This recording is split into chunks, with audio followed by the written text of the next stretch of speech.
was a revolutionary Pan-African. 77 years old when he made his transition, Elombe was a walking encyclopedia of African history. He was a fighter, thinker, very talented graphic artist, and a dynamic, often humorous speaker. Above all, Elombe Brath was a teacher.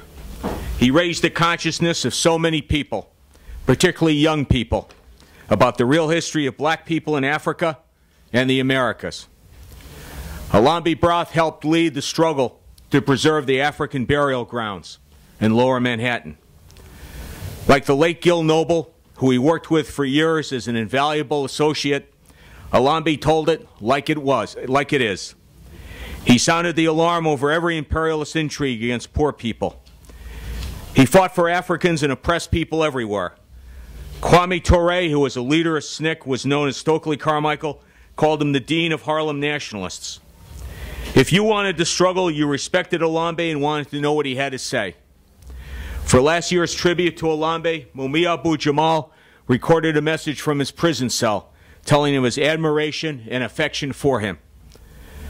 Workers' World Party comrades also admired Elombe Brath. Our party's first secretary, Larry Holmes, was part of a delegation that attended Brath's homecoming last Saturday at Abyssinian Baptist Church in Harlem.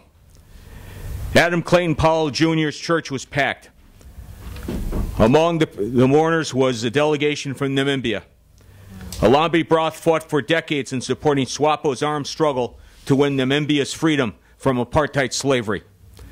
Elombe did everything he could to support SWAPO leader Sam Njomo. Like Amilcar Cabral, the leader of the liberation struggle in Guinea-Bissau, Elombe Brath told no lies, and he claimed no easy victories. He was a loving father of 7 children and beloved companion of Namsa Brath, who survives him. All of us here send our love to Namsa Brath. Comrade Monica pointed out in her Workers' World newspaper tribute that it was ironic that Elombe Brath died on May 19th, the birthday of Malcolm X.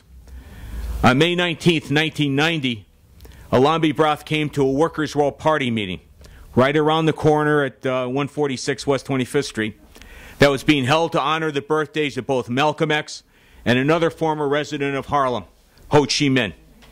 Elombe said that he was so glad that there was a meeting in New York City that commemorated the birthdays of both these revolutionary leaders. Elombe shook hands with Comrade Sam Marcy, the founder of our party. Like Malcolm X, Elombe Brath was a truth teller. His weekly radio show on WBAI, Africa Kaleidoscope, was an educational weapon that reached thousands every Thursday night with the latest news of struggles in Africa and the diaspora. Africa Kaleidoscope was also filled with beautiful music by African and African American artists. Elombe Brath was a lover and collector of music, particularly of jazz. Along with his beloved friend and comrade, the late Samori marksman, Elombe Brath formed the Patrice Lumumba Coalition that fought against apartheid and every form of colonialism. Elombe and Samori were the vanguard in fighting for not only South Africa's freedom, for also the MPLA in Angola and Frelimo in Mozambique. Elombe Brath also supported revolutionary Ethiopia. The overthrow of Ethiopia's revolution was a tragic consequence of the Soviet Union's destruction. As one of the founders of the December 12th movement, Elombe popularized the slogan, "Africa called, Cuba answered." 2,000 Cuban soldiers are buried in Africa, where they died defeating the Nazi armies of apartheid South Africa. Elombe always defended Cuba. In 1992, he was an endorser of the Peace for Cuba rally that packed the Javits Center, while 15,000 counter-revolutionaries were forced to freeze outside. Elombe Brath was invited to Cuba to listen to Comrade Fidel Castro describe how the Angolan and Cuban soldiers, along with fighters from SWAPO and the ANC, destroyed the apartheid army at Quito Cunnavalle in southern Angola. 19 months later, after South Africa retreated across the Angolan border, Nelson Mandela walked out of prison. Elombe Brath was also a firm supporter of Zimbabwe, where the land has been given to its rightful owners, the African people. He hailed the overthrow of Africa's shame, Mobutu, the U.S. puppet dictator in Congo who helped murder Patrice Lumumba. He went to Congo in 1997 to interview Laurent Kabila and presented the hour-long interview to over 200 people at the Victoria 5 Theater in Harlem. As a youth, Elombe was a follower of Carlos Cooks, the leader of the African Nationalist Pioneer Corps.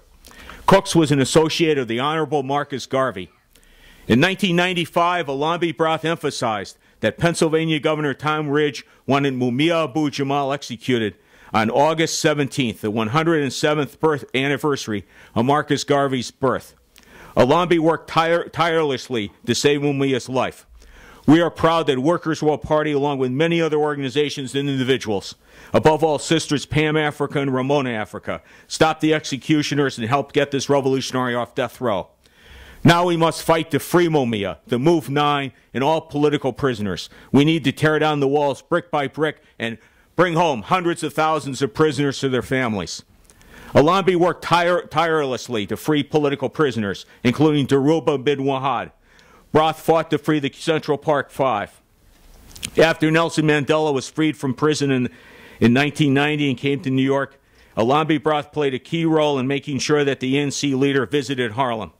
On the speaker stand with Nelson Mandela was Dhoruba bin Wahad, who had been framed by COINTELPRO. The capitalist class did not appreciate that at all.